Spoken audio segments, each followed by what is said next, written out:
আসসালামু আলাইকুম ভাই, আপনি যে জমির সন্ধানের কথা বলছিলেন, সন্ধান আমি পাইছি। এখন যদি আপনি জমি কিনেন তাহলে আমার লগে চলেন। হ্যাঁ চলেন। আসসালামু আলাইকুম। ওয়ালাইকুম আসসালাম ওয়া রাহমাতুল্লাহি ওয়া বারাকাতুহু। আল্লাহর বান্দা নবীর উম্মত, আপনারা কেমন আছেন? আলহামদুলিল্লাহ ভালো আছি ভাই। আপনি নাকি জমি বিক্রি করবেন শুনলাম। যা শুনছেন তা সত্য। আমি এই জমিটা বিক্রি করব।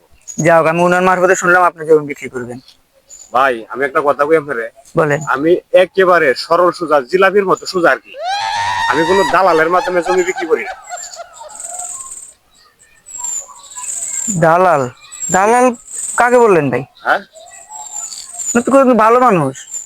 ভালো মানুষ তো আমি অস্বীকার করছি না। আমি তো আপনার আগেই কইছি আমি জিলাপির মতো সোজা মানুষ। কোনো দালালের মাধ্যমে আমি জমি বিক্রি করি না। আমি সরাসরি সবসময় ডিল করি। আচ্ছা, আপনি সরাসরি ডিল করেন ভাইয়ের সঙ্গে? আমি আজকে এই ব্যাপারে আপনার লগে কোনো কথা বলতে চাই না। অন্য এক সময় যোগাযোগ করেন যদি আপনি জমি কিনতে চান। আজকে ওনারা নিয়ে আসেন, আপনি ওনার লগে যাই মিট করে লাই। আচ্ছা ভাই, আমি আপনার কাছে আসলে একাই আসবো। আচ্ছা আসেন, ভালো আমি থাকেন। চিন্তা ভাবনা করে দেখবো কি করুন যায়। আচ্ছা ঠিক ভালো আছে থাকবেন। ভাই, আসসালামু আসসালামু আলাইকুম। আলাইকুম। ওয়ালাইকুম আসসালাম।